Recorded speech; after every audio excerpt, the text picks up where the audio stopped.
வணக்கம். மா. செந்தமிழன் அவர்கள் எழுதிய புறம் எனும் நூலில் இருந்து இன்றைய செம்மை மொழி. தோலுக்கும் நுரையீரலுக்கும் தொடர்பு உண்டு என்பது உங்களில் சிலருக்கு புதிதாக இருக்கலாம். நடைமுறை சான்று சிந்தித்துப் பாருங்கள்.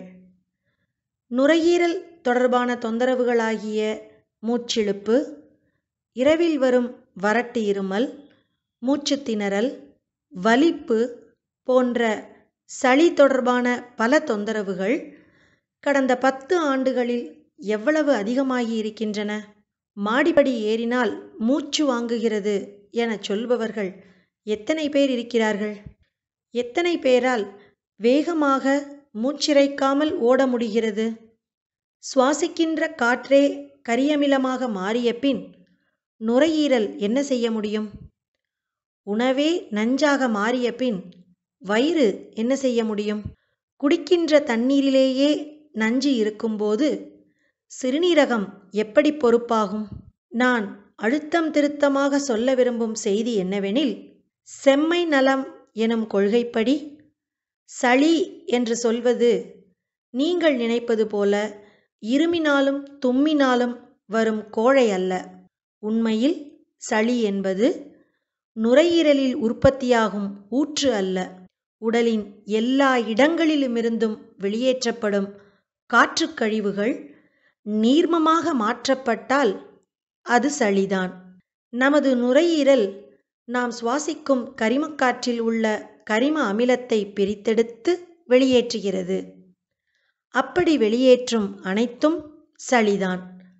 சளி என்பது பனிக்கூழ், அதாவது ஐஸ்கிரீம் சாப்பிட்டால் வருவதோ, குளிர்ந்த தண்ணீரில் குளித்தால் வருவதோ அல்ல.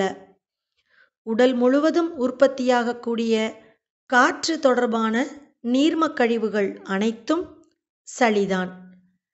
எல்லா இடங்களிலிருந்தும் ஊறி நுரையீரலுக்கு வந்து சேர்ந்து கடைசியில் சுவாசக்குழாயிலிருந்து மூக்கின் வழியாகவும் வாயின் வழியாகவும் இச்சளி வெளியேற வேண்டும். சளி வெளிவருதல், நீர் கோத்துக்கொள்ளுதல், இருமல் வருதல் போன்ற அறிகுறிகள் வந்தால் உடனே ஏதேனும் நவீன வகை மருத்துவத்தை நாடி அறிகுறிகளை அழுத்தி வைக்கும் மருந்துகளை எடுத்துக்கொள்கிறீர்கள். மூக்கடைப்பு வந்தால் அதற்கு சாப்பிடும் மாத்திரை அடுத்த நாளே மூக்கடைப்பை எடுத்து விடுகிறது. இருமல் வந்து அதன் மூலம் கோழை வெளியேறினால் அதற்கு எடுக்கும் மருந்துகள் உடனே சளியை உறைய வைத்து இருமலை நிறுத்திவிடுகின்றன. காய்ச்சல் வந்தால் அதற்கான மருந்துகள் உடனே உடல் வெப்பத்தை தணித்து குளிர்வித்து விடுகின்றன. மூச்சிழுப்பு வந்தால் ஊக்க மருந்துகள் அளிக்கப்படுகின்றன. செயற்கை முறையில் நுரையீரலை தூண்டிவிட்டு தற்காலிகமாக அதிலிருந்து விடுபட்டு கொள்வதுதான் இந்த மருத்துவத்தின் நோக்கமாக உள்ளது.